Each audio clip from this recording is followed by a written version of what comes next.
The cafe in Montmartre was exactly the kind of place Rebecca would choose. Elegant, overpriced, and perfect for people who wanted to be seen. I watched her through the window, sipping her 15 euros latte while scrolling through her phone, not a care in the world. She hadn't changed much in 5 years. Same perfectly styled blonde hair, same designer clothes, same air of casual superiority. The only difference was that now she was living off our parents' retirement savings, all $4.2 million of them. My name is Sarah Matthews, and I've spent the last 5 years hunting down my sister. Not for revenge, though God knows I wanted it.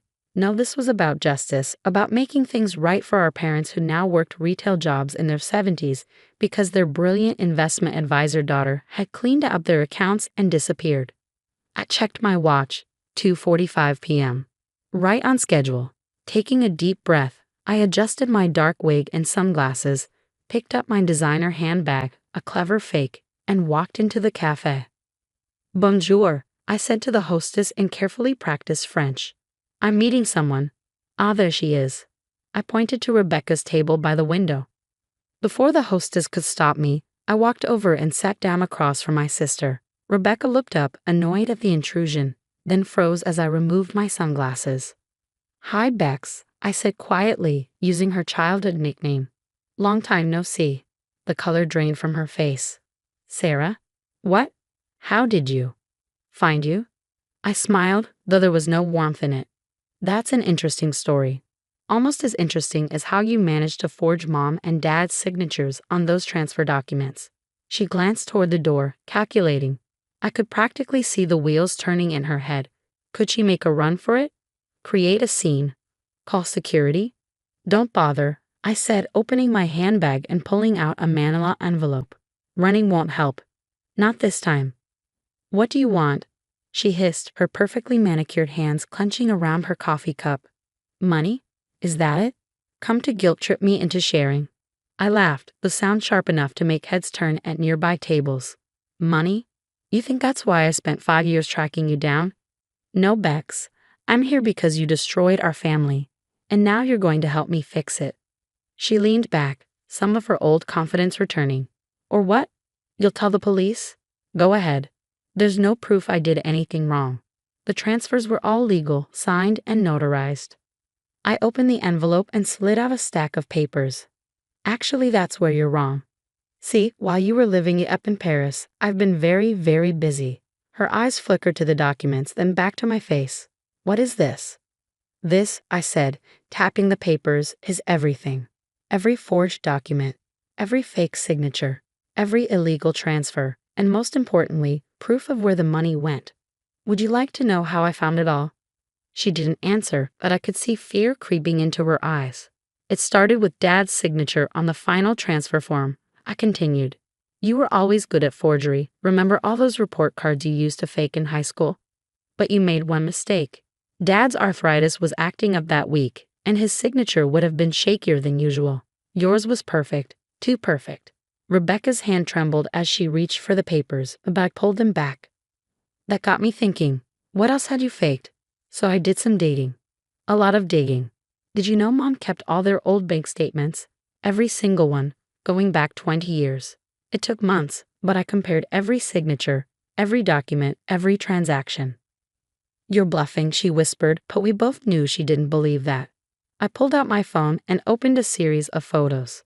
This is you at HSBC Paris, opening an account under the name Rebecca Laurent. This is you transferring funds through 3 different shell companies. And this, I swiped to the last image, is you meeting with Jean-Paul Dupont last week. She flinched at the name. How do you know about Jean-Paul? Your business partner? The one helping you launder money through his art gallery? Oh, I know all about him, including the fact that he's already under investigation by the French Financial Crimes Unit. For the first time, real fear showed on my sister's face. Sarah, listen. No, I cut her off. You listen. In about 30 seconds, a man is going to walk through that door. He's from Interpol's Financial Crimes Division.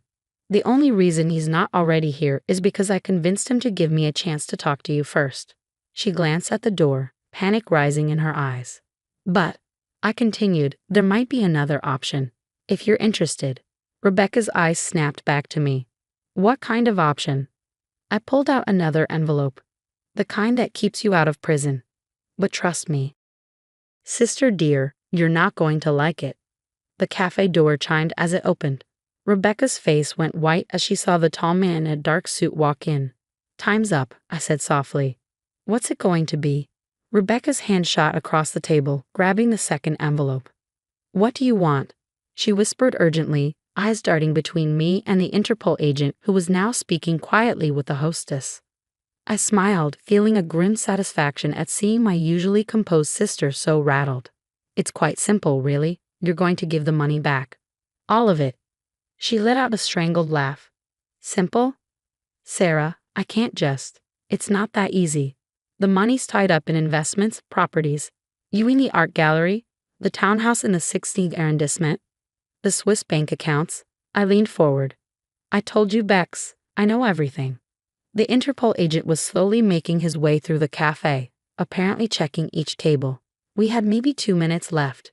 Even if I wanted to, Rebecca hissed, I can't liquidate everything immediately. It would take time. 3 days, I said firmly. You have 3 days to transfer everything back to our parents' accounts. The routing numbers are in that envelope, along with instructions for how to make it look legitimate. Her eyes narrowed. And if I don't? I nodded toward the approaching agent.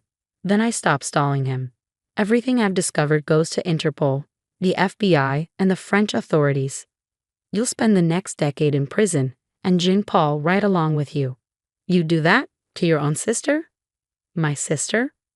I felt a surge of anger. My sister died the day she stole our parents' future and ran away to Paris. You're just the criminal wearing her face. The agent was just 2 tables away now. Rebecca's hands shook as she opened the envelope, scanning the contents quickly. 3 days, she asked, her voice barely audible. I nodded. And Rebecca, if you try to run, if you try to hide the money, if you do anything except exactly what those instructions say. I gestured to the approaching agent. Well, let's just say this is only a small taste of what I can do. She swallowed hard, then forced a smile as the agent reached our table. Mademoiselles, he said politely, I apologize for the interruption. We are conducting a routine check. I held up my hand, speaking in French. No need, Inspector Rousseau. My sister and I were just finishing our conversation. Weren't we, Bex? Rebecca clutched the envelope to her chest and nodded. Yes, we were. I stood up, gathering my things. Remember, 3 days. Don't disappoint me again. As I walked out of the cafe, I heard Rebecca engaging the inspector in rapid French, probably trying to appear normal, unworthy of suspicion. But I knew her too well. She was already planning, calculating, trying to figure out a way around this. What she didn't know was that I had planned for that too. Back in my hotel room, I called the one person who had helped make this all possible. It's done, I told Marcus, my voice finally betraying my exhaustion. She took the bait. Marcus, my best friend since college and now one of the top forensic accountants in New York, chuckled. Of course she did. You didn't give her a choice. But do you really think she'll do it? Return the money? I sat down heavily on the bed, kicking off my heels. She'll try to find a way out first. Probably contact some of her shadier friends, look for escape routes.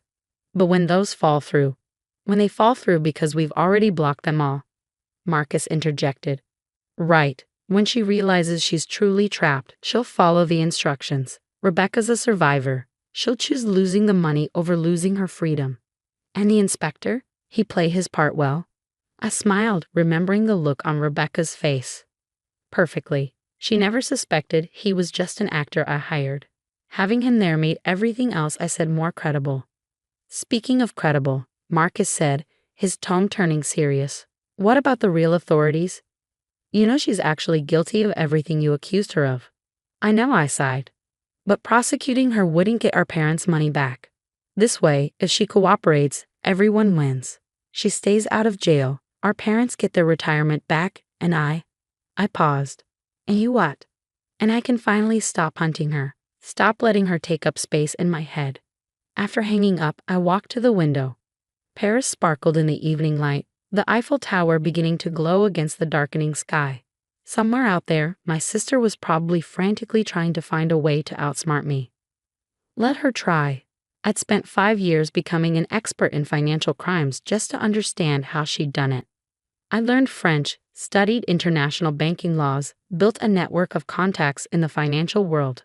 I'd sacrificed my own career, used up my savings, dedicated every waking moment to this pursuit. Rebecca had always underestimated me.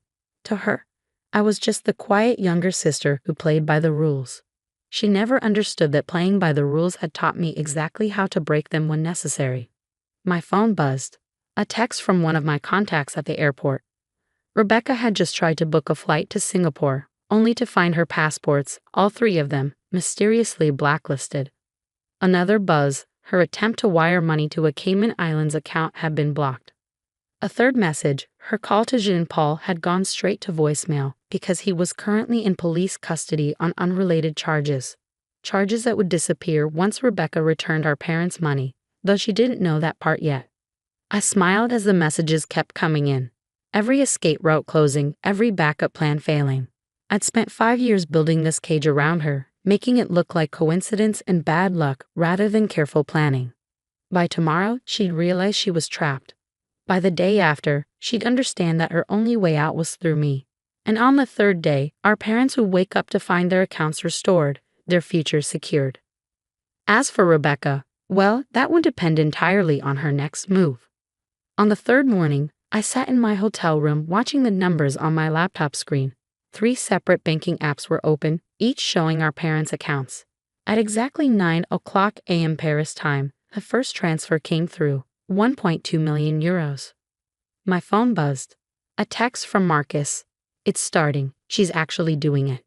I didn't reply, my eyes fixed on the screen as more transfers appeared.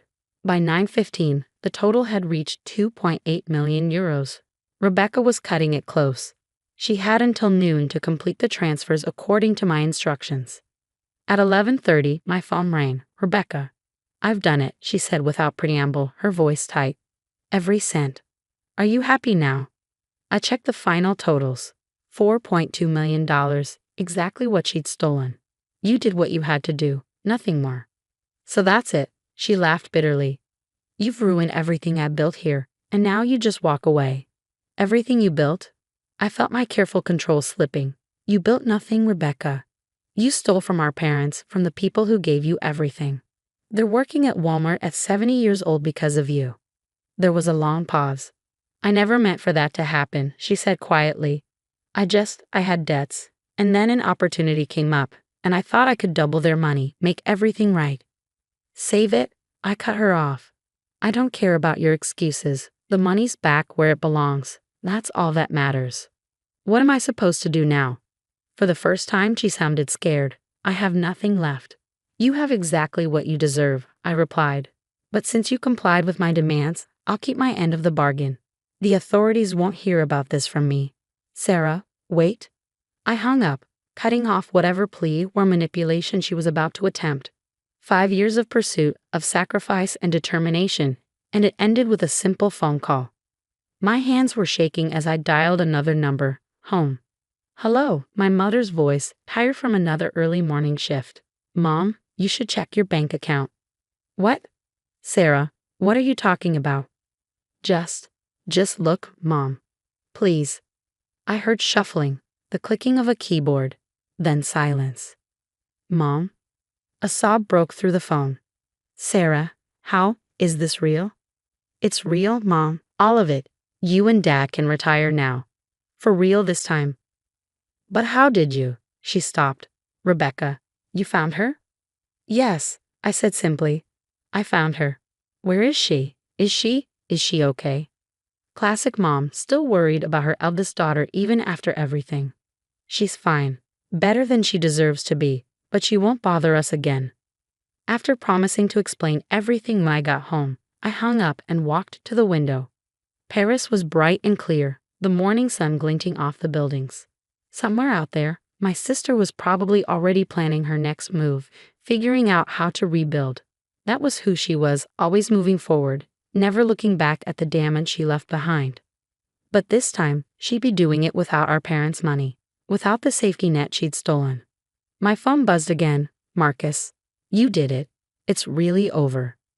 I typed back, Not quite. One more thing to do. Opening my laptop, I sent a single email to Jean-Paul Dupont's lawyer. As promised, the evidence that would clear him of his current legal troubles was attached. Honor among thieves, even if they didn't know they were working for me. Then I began booking my flight home. But not before sending one final message, but one that would ensure she could never pull this kind of scam again. Ask Rebecca Matthews about the $4.2 million she stole from her elderly parents. Ask her what happened when her sister caught up with her.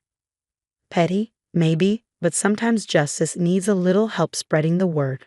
As I packed my bags, I thought about the past 5 years. I put my life on hold, spent every resource I had, learned things I never wanted to know about the dark side of international finance. Was it worth it? My phone buzzed one last time, a photo from Dad. He was holding his retirement notice, grinning like I hadn't seen him grin in years. Mom was beside him, crying happy tears.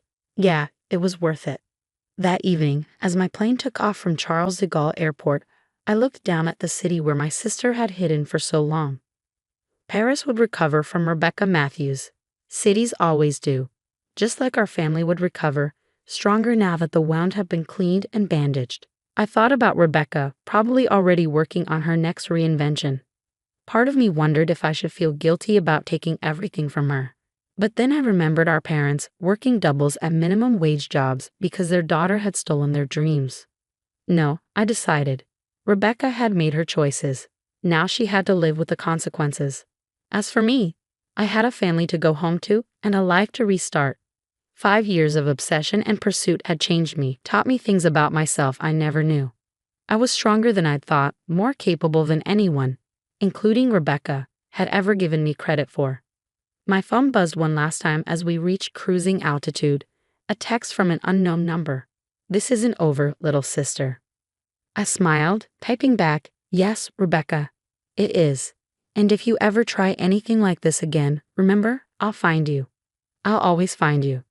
Then I turned off my phone, ordered a glass of champagne, and watched the sun set over the clouds. Sometimes the best revenge isn't about destroying someone.